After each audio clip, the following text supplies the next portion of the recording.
Jeff, I obviously appreciate the fact that you've dived into it as well. Jeff, you mentioned, or I'm sorry, Matt had mentioned that that he saw something on YouTube. Do you have a YouTube channel you'd like to promote here? Sure. My YouTube channel, it's just Jeff.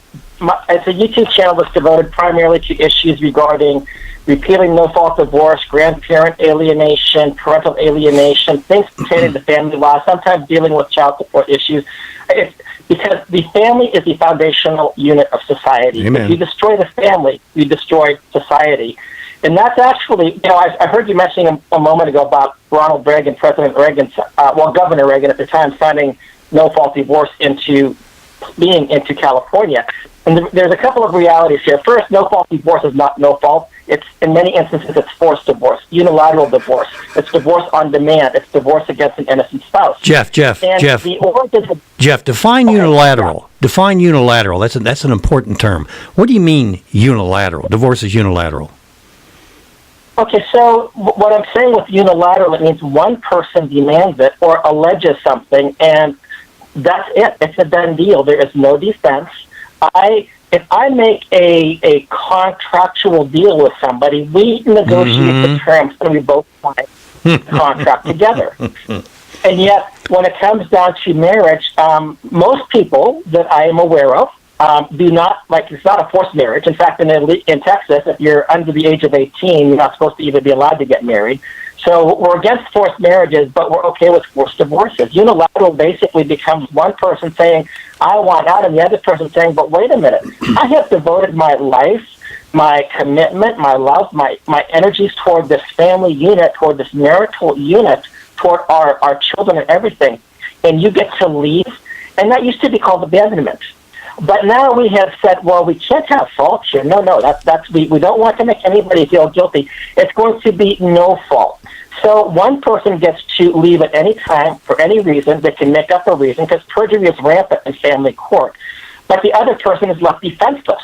There's no idea of a mutual consent that Matthew talked about. The idea is one person gets to force it. The state will always take the side, without exception, 100% of the time, of the person asking for divorce will needlessly destroy the family unit. Because marriage needs to be looked at as a family policy issue. When it's not just two people, because the whole entire family unit, and by a larger extension, society is affected by this issue of divorce. So unilateral is one person gets to say, I want out, that's it, done deal, that's it. And there's no defense. And in many instances, the person who's saying, but I don't agree with the fact that this marriage is insupportable, whatever that means, or that it should be broken, well, tough. You don't have any say in the matter.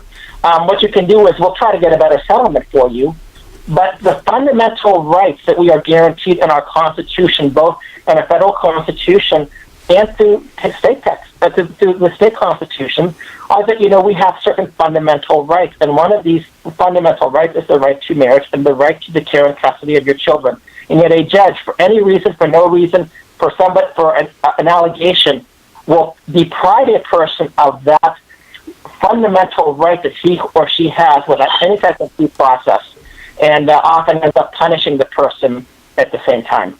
Jeff, it's for our audience to make it maybe an analogy here. Somebody accuses you of stealing. You're arrested. You go before the trial judge, and the accuser gets to say anything they want to say, and then when it comes to you, you can't say a word. You can't. That's absolutely right. And in fact, one of the things that I found, BJ, when I was going through this, I thought, it would be better off if I were accused of rape or murder, because number one, there's a presumption of innocence. You have to prove me guilty. And number two, I get due process. And I get a court-appointed attorney. I mean, all of these things that if I were a criminal, these extra protections would be afforded me. But when I have somebody who is abandoning the marriage and making allegations, or just saying basically, whatever reason, whatever reason anybody wants to say, that the state says, oh, that's good enough. You're destroying my family. You may be taking my assets away from me. You are taking away my daily interaction with my children, and it's no big deal. You're better off being charged as a criminal.